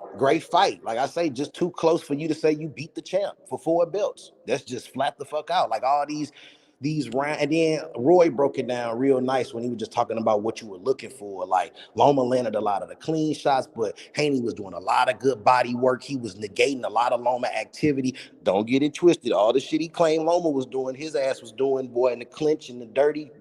But fuck it, this is a fight. I ain't gonna lie. I seen a little bit of that. I definitely did. That's what you're supposed to do as the bigger man, though. Like, but I thought Lomachenko was gonna come in on that shit too. So that was like, oh yeah, they really gonna be in there tussling, and Harvey Dock gonna have his hands full. Yeah, but that's where the weight thing came in. A lot of Devin Haney work wasn't fucking. It wasn't spoken on during the fight. I noticed that, man. Oh, they were doing a lot of D-riding. Devin Haney. I had my money right on hook Loma, and I'm like, whoa, y'all doing a lot of D-riding in this joint. You feel me? And that's what had the casuals hit me up talking about some, man, did you see your man Haney fight? Man, I rewatched that fight the next morning. I said, bro, ain't no way niggas is screaming robbery. Not best. So what fight do you think was closer? What fight do you think was closer? Wilder Fury 1 or this fight? This fight. Exactly. I feel like Wilder definitely should have got the W. Because you can't go into nobody's backyard and get knocked down. Okay, imagine Lomachenko went in there and knocked Devin Haney down twice. Imagine that. What do you think was gonna happen? You think they was gonna give it to Loma or give it? But we always disagree with the Wilder Fury thing. I feel like it was so even in this fight, it's so much inactivity in the earlier rounds when you're separated by 1 punch and y'all throwing 9 and 8 punches. It's hard for a motherfucker to really crown who really won that round. So that's why them swing rounds get trippish on the scorecards, because especially when you watching it live, you know what I'm saying? Some things look like it was going on. Then you got the crowd reaction playing a part. But like I say, just too much back and forth. But like, you don't beat the champ. But a lot of people looking at that fight now and saying, oh, you see, he had a tough fight with Loma, so that means he going to have a real tough fight with Tank. Are you leaving with that impression? Or do you feel like you looking at it as the same way you looked at it before? A lot of my bet was a lot of my bet on Loma was worrying how Devin would deal with southpaws, because when he fought Jojo Diaz, Jojo got a lot of left hands in. Like, you know what I'm saying? A lot for real. You know what I mean? So that's why I just thought it would be a problem. So fast forward to Tank and Shakur, like it would still be a problem unless you stop that left hand from getting there, because you ain't finna eat no double left from Javante. You know what I mean? And that's And just you know what I think too? I don't think Shakur or Tank has the type of footwork that Lomachenko has, and has that type of pressure. I feel like they fight at their own pace. yeah. And if it's a paced fight, you damn near give Haney that type of. But I think I wouldn't say it's crafty footwork, but I don't know, man. Tank got a lot of tricks on how he get in. Being shorter guys, I'm sure you got to figure out a way. And Tank figures his way out after a while. So you gonna get hit by him. It's just if you could really take it and keep him neutralized, because he gonna get in there. You know what I mean? But if you being for real a buck about it, if I'm Haney, I know Prograis is like for legacy, and you just jumping up and fighting the WBC champ. That's dope. But if I was you, I'd run that back. You either run that back or fight Tank. You know what I'm saying? Like, and financially, what I would suggest Haney does right now is either go up and fight Prograis, or stay and fight motherfucking what's his name, Javante. But most definitely, I'm keeping the belts. No Loma rematch. I didn't even know he could. I forgot that he could do that. I honestly forgot that he could literally go up and fight the champion and still keep his undisputed titles. Canelo. That's crazy. Yeah, that's dope. And at that point, it's gonna be like, man, Javante, you really sitting around in this weight class, and this guy is a whole undisputed champion in your weight class with a better resume than you. If I can't get the Haney fight for Javante, if I'm Tank, I go whoop Loma ass and make an example. Like this, what I did to him. Yeah, you know what I mean. Or Tank, he needs to fight either Haney or fight motherfucking Shakur or Loma. Because anybody else is like, come on, bro. Yeah, like, at this point, ain't he the oldest of them? Ain't he the oldest of all of them? Ain't he like 28 or something? Yeah, he 28. See, it's that time, bro. Like, I'm enjoying the show. I'm enjoying the extravaganza and all that shit, but it's time for you to go and get these boys out the way. Sorry to interrupt, but I got to bust a move. Thanks for having me on. Y'all have a good one. All right, be cool, bro. Yeah, good looking. But yeah, you got to really think about it. Look at Devin Haney. Regardless of what you say, how he won, all that, if you look at his motherfucking resume and look at his accomplishments, you can't put Tank next to him and say, oh, man, Tank resume and skill set. I mean, not skill set, but Tank's resume is comparable. It's not comparable. No. Devin put himself in a different bracket by beating Lomachenko. Like, you did that. That was an important scalp, because at that point, I think Tank had him by the edge to me with a Jose Pedraza and a Leo Santa Cruz, regardless of weight, whatever. You know what I'm saying? You get props for those scalps. You know what I'm saying? And I didn't really put nobody. Even George Kambosos, I don't put up there with. I mean, George cool, but I do, because I remember the reason why I put George Kambosos up there, because I remember how much they put Tio up there for beating Lomachenko. Yeah, but are we gonna worry about what they do, or we gonna just be the G's? We gotta be the G's, bro. We can't worry about what they saying, dude. You know what I'm saying? We know the real. It's real. It's real though, because even I viewed Teofimo Lopez as somebody that was up there, because he beat, what's his name, Lomachenko. Yeah. You know what? But so that mean like, if Ali beats Spinks, whoever beats Spinks could be Ali, and that ain't cool, because it's not. I understand the what they say, the triangle theory. I understand that, but just off of pure boxing rules, I mean, you beat the guy that was the champion. Now you fight the mandatory challenger. The mandatory challenger beats the unified champion. Now he's the unified champion, and then he gets beat by the fucking other belt holder. You got to look at it as like that, man. Regardless of who's the names, just the rules of boxing. That's what the fuck happened. So you got to say this guy's up there. Do you consider? Yeah.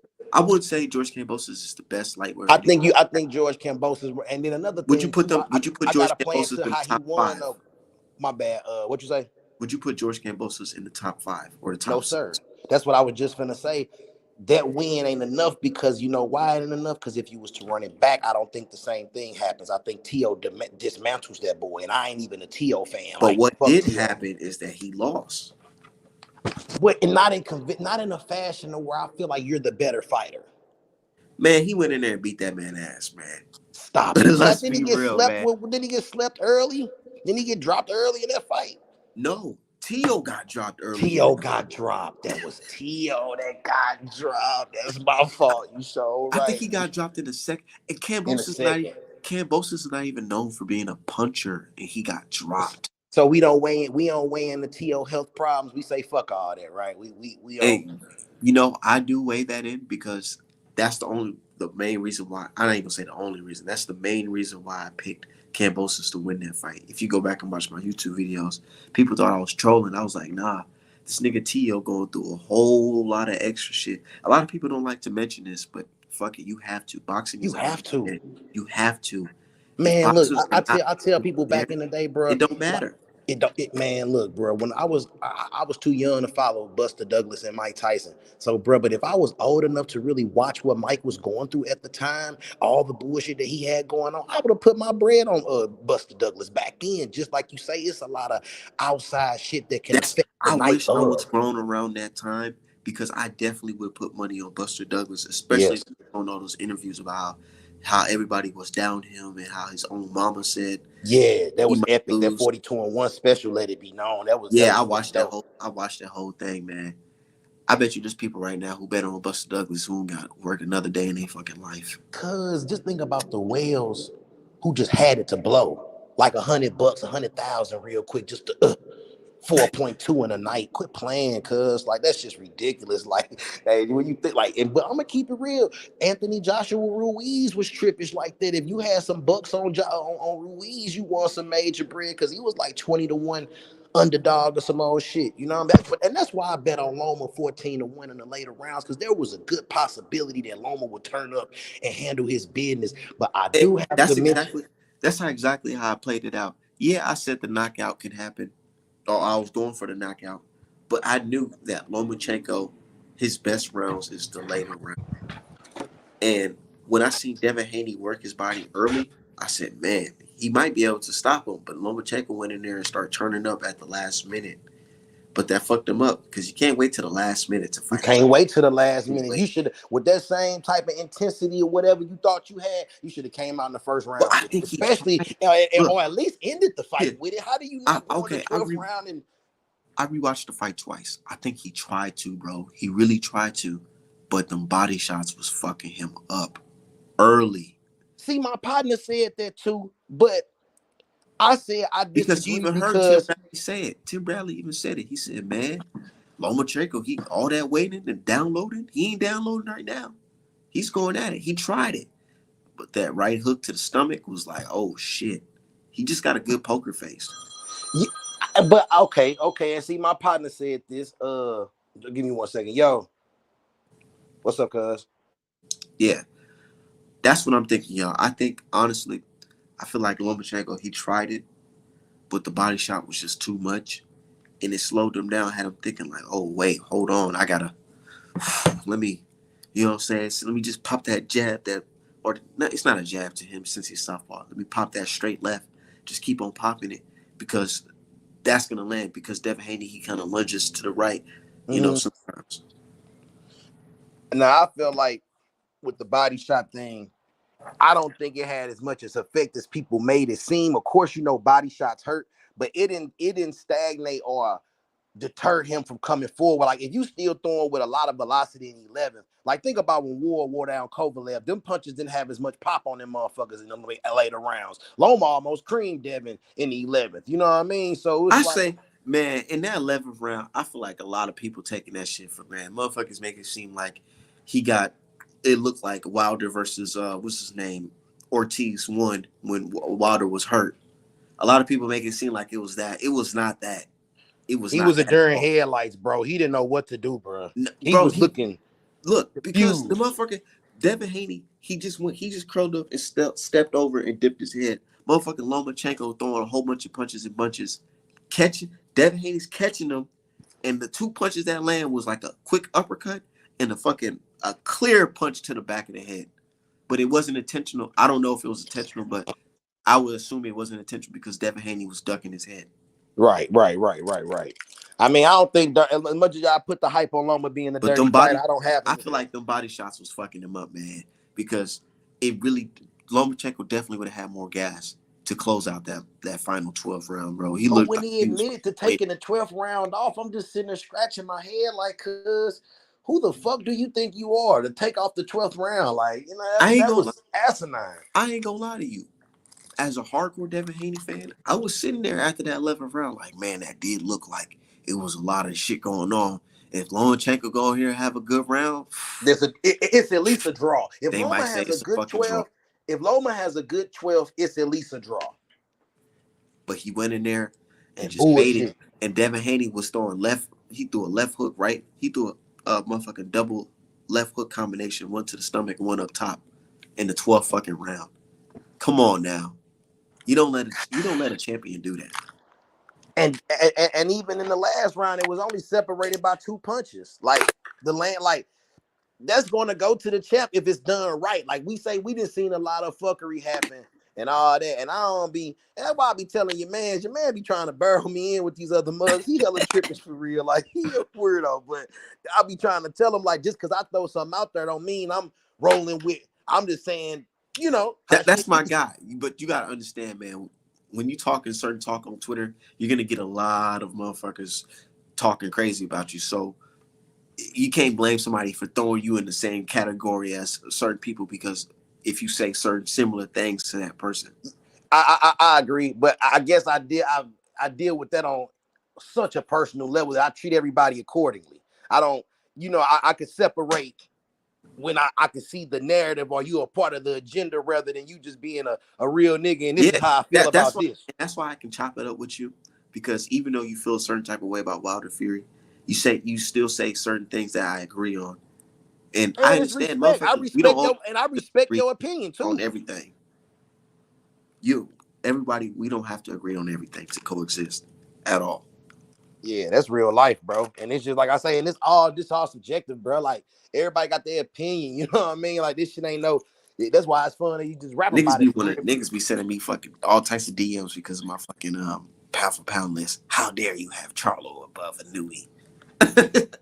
Like, what the fuck? Look, man, you don't even know who Inoue is fought. Like, bro, man, if you want to sit up here and just go on straight accolades, Broner is a 4-time weight champion, one of the youngest to do it. But who the fuck did he do it against? Like, stop it. Like, you know what I mean? Like, and you get props for being undisputed and all that, bro. But at the same time, if I can't even name now, Butler's worse than Kambosos, if you want to keep it a B. Who worse than Kambosos? Inoue? Butler. Oh, Butler is.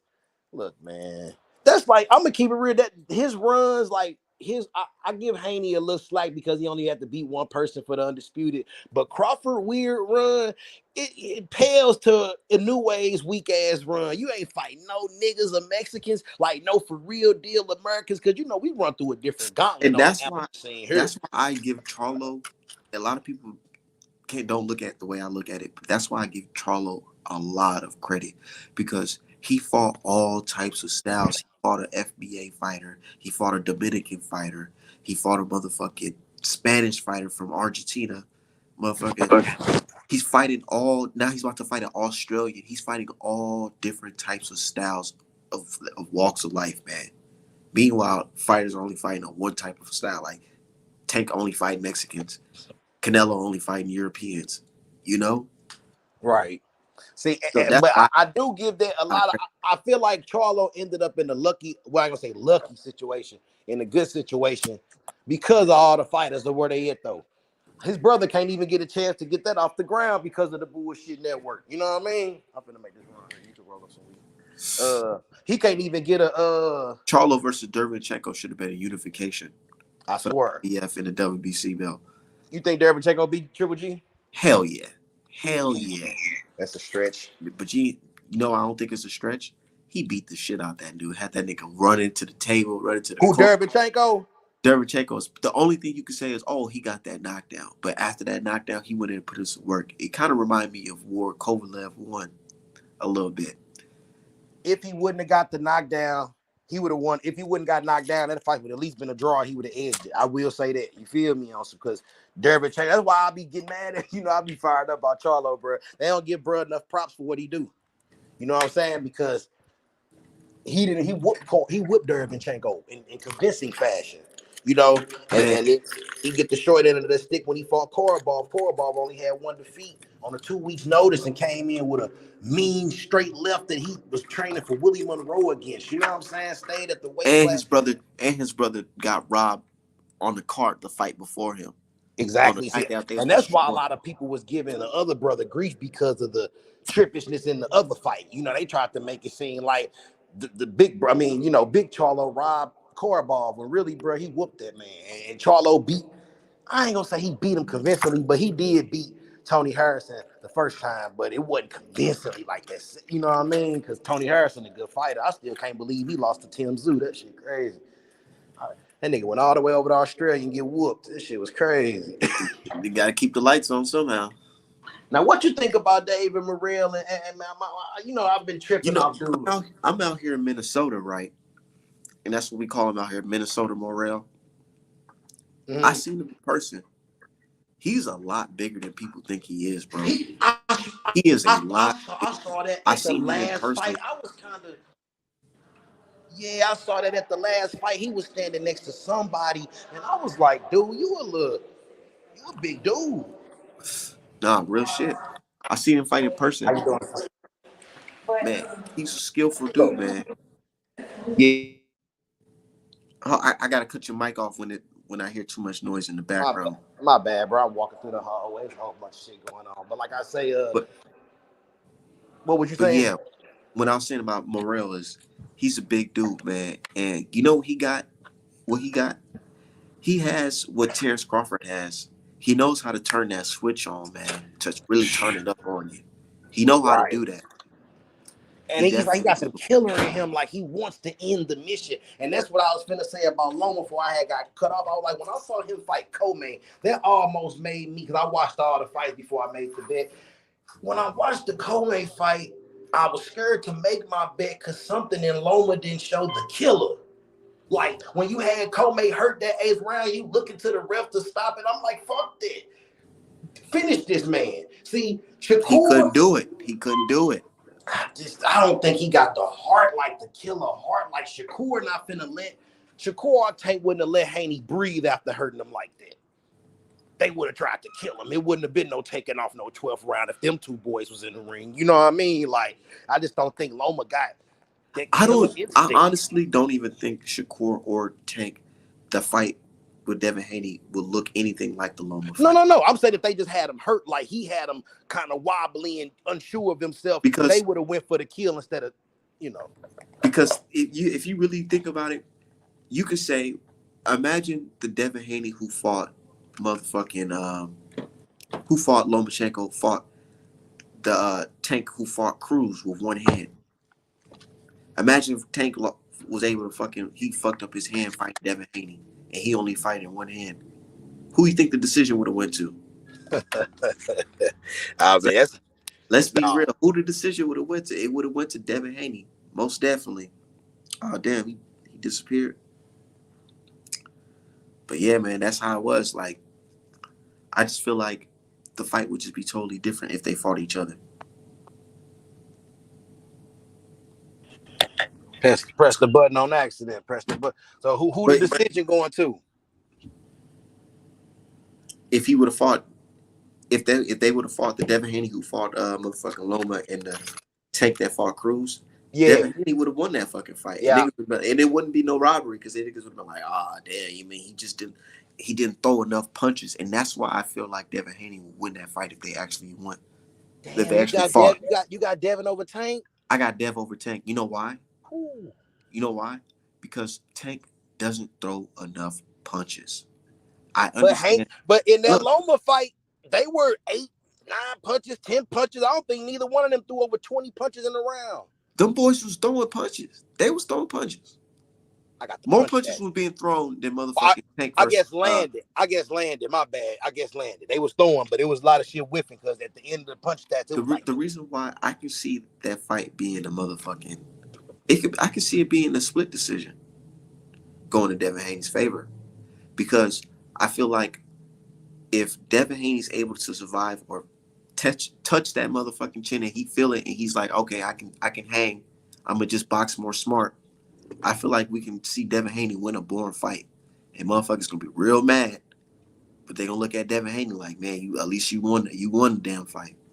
I see that because really think about it. If Barrios was able to have motherfucking Team Mayweather and motherfucking Team Tank looking crazy, like, man, like you gotta step it up. Imagine a young, skillful guy like Devin Haney with a much better jab, much better IQ, and got some decent pop. Imagine what he'll be able to do.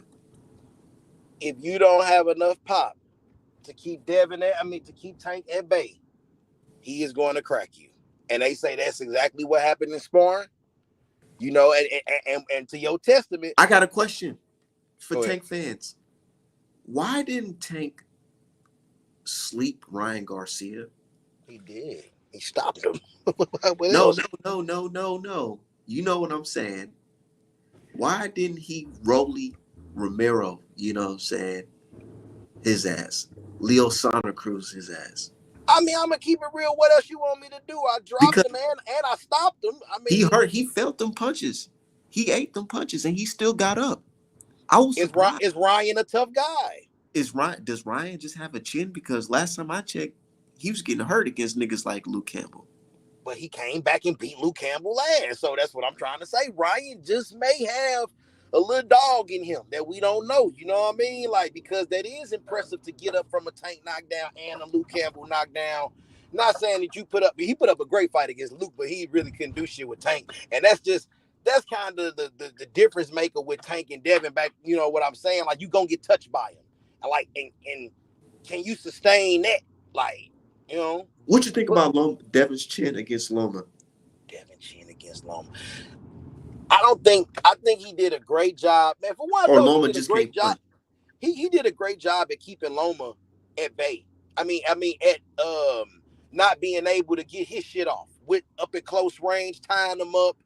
The jab was cool, but that wasn't really his point of attack in this fight. I told y'all he would have to do more than just the jab. That wasn't going to work against a nigga with 400 fight. I know, dumbass showbiz talking about some, all he has is a jab, just like Ryan Garcia only got a left hook. I'm like, no, that's why when you ask me that, I scale back. I'm trolling with you. I'm fucking around, you know, just amping up the Loma shit. But when you ask me, is he one-dimensional? I immediately clicked in the real nigga mode on some, no, sir. He is not just one jab. But if he fight him like he fought George, that wasn't going to be enough. And he did not fight him like he fought George. He put out a little more grit.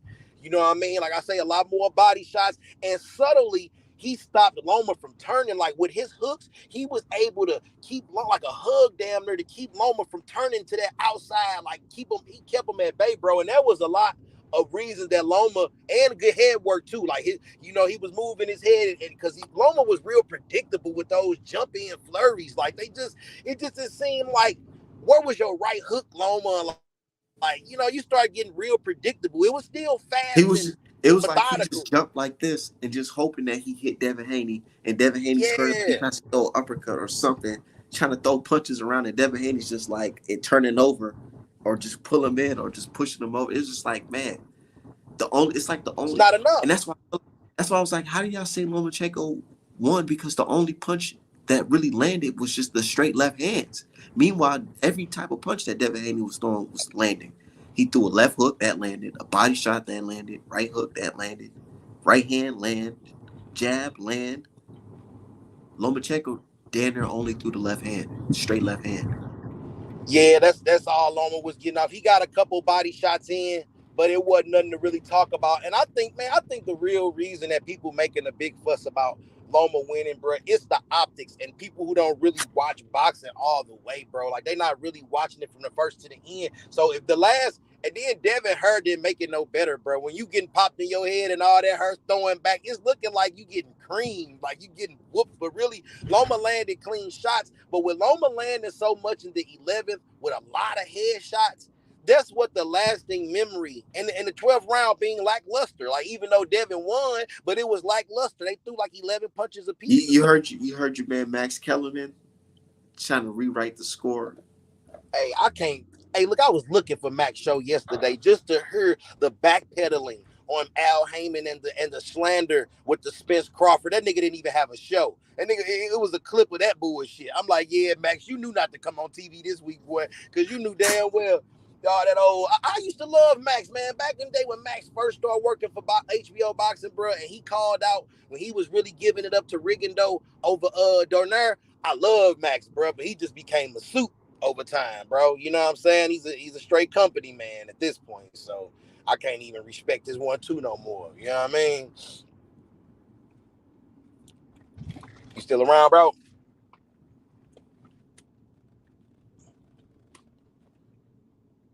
Let me check the chat.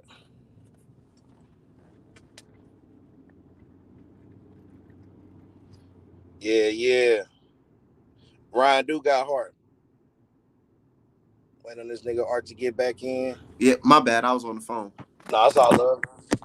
Yeah, but yeah, like, dude. Now, I was just telling you about the optics. How I just looked a little crazy with all the headshots Loma was landing. Man, what's up with your boy? He got more excuses than Wilder, they say now. Cry baby, bro. They killing me with that shit. That make me not a fan at all. You know, I've been a Loma fan, bro. That shit makes me just look at you different, bro. Like, you don't even want to get a young bull no credit. You say he worse than Linares and Tio.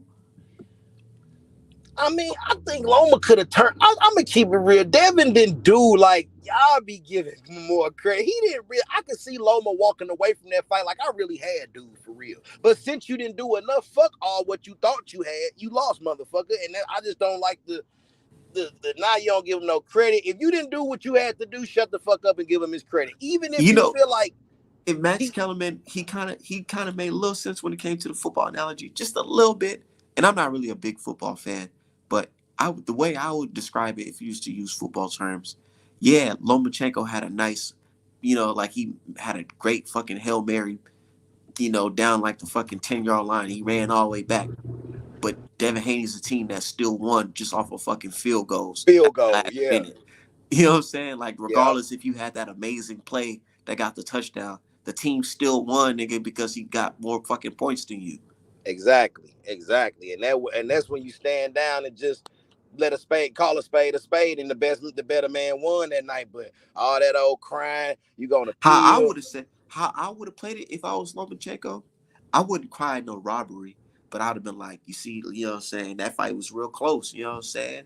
The judges could have said either or. So maybe I feel like we should just run it back. You good, but maybe we should just run it back. Let's just run it back. The sour grapes. If I'm Haney, I really don't want to run it back. But I told you how much I respect Bill, but Bill lost me when he talking about it wasn't even a close fight. We don't need the rematch. I'm like, come on, Bill. Let's keep it gangster. I don't give a fuck who you were going for. That was a close fight, my boy. And Floyd would have ran it back. Floyd would have said, meet me in 6 months. But you see that right there? Y'all already putting the young bull on Floyd status. That's how you know the man great. He 24 and now folks already saying Floyd would have did Floyd. Now you see. But you see Cruz. Tank didn't run it back with Cruz. Was shot anyway.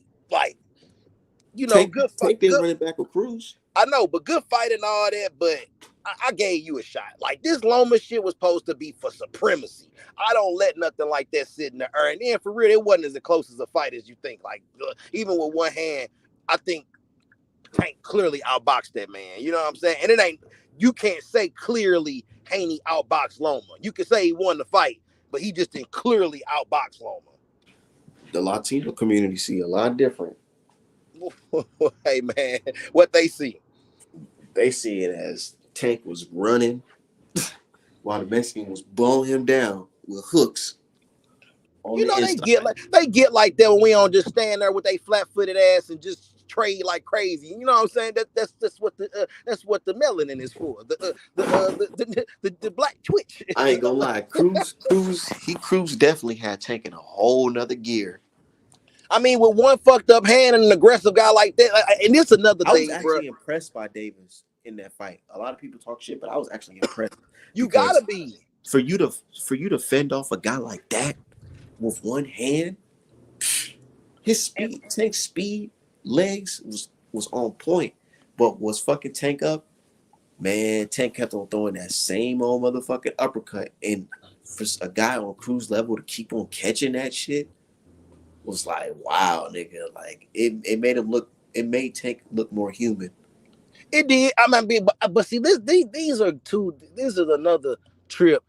The 135 division is so fucking loaded. Like, you have your top tier group of niggas, but then you got that B class that still you don't even know how great they are because they ain't fought each other. And I put Jermaine Ortiz there. I put Cruz there. I put even Keyshawn at such a young age. Frank Martin. These are all like even though like they good in the motherfucker, but you would consider them B level when it comes to the Tanks and the Shakur but they even hard than the motherfucker. Just using the real boxing stats and all that shit, you gotta say Devin Haney is the king of the lightweight division.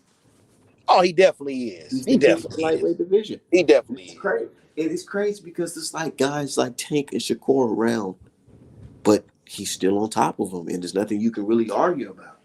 Shakur don't have a claim at 135. They prematurely putting him there. You don't got no names at 135. I'm sorry. None. Like none. So I don't see how people saying, "Oh, well, Shakur the best at 135." No, yeah, you can feel that way. If we on the eye test and we on some just skill who we think, Shakur is a hell of a guy that you can rank up in pound for pound or whatever. But as far as accomplishments and real resume at 135, you're not there, bro. That's just I just don't see it. You know what I see with Shakur? People gonna call me a hater, but this is what I see with Shakur. He's a guy who fights at his own pace and at his own distance. I have yet to see him fight anybody that is going to make him fucking really work. Like how Lomachenko made Devin Haney work to get that W. I have yet to see him fight anybody like that. And then Isaac Cruz would give him that type of pace. For real, Jermaine Ortiz would too. Like the type of pace. And that's what I'm saying. I swear to God, if Shakur Stevenson went in there and iced Jermaine Ortiz, I'd be like, yo, this guy really is up there. He gonna be the next one that had him 135 straps for sure. Yeah, that's where I'm at with him. Like, just give me at least one of them because I do think you are that good. Like, you really are the sauce. I ain't gonna act like you're not. Wait, like, wasn't Valdez at 130? Yeah, that was at 130. So it's like, yeah, niggas talking about what if he fought Valdez. I'm like, bro, Valdez 130. You can't say he the king of 135 or the best at 135 if his best win is at 130. Exactly. You know what I mean? So them boys need to get it on. I can't wait to Keyshawn come along because I think he's special too. You know what I mean? But so look, at 135 gonna be crazy. Here's the thing. Keyshawn and niggas like Shakur and them, they win in fantasy fights. Devin Haney's winning real fights. I think it takes time. I think we getting there. Talking about buddies, who they friends with, taking pictures and shit. Yeah, I ain't feeling that shit. So what up with it, man? Yeah, I ain't feeling that either. All that buddy shit. Like even Spence and Charlo corrected that shit after a while. Like, we ain't brothers. You know what I'm saying? And we got to get it on. And that's what we gonna do. You notice that Errol Spence ain't really in the photo optics with motherfucking Charlo like that no more. Yeah. Hey, Art, I gotta slide, but I'll be back. You finna be on for a second? I gotta get this. No, I gotta dip too. Well, be cool, man. You have a blessed one, bro, and we'll chop it up sooner than later. You hear me? Yep, straight up. Y'all stay blessed. Fam.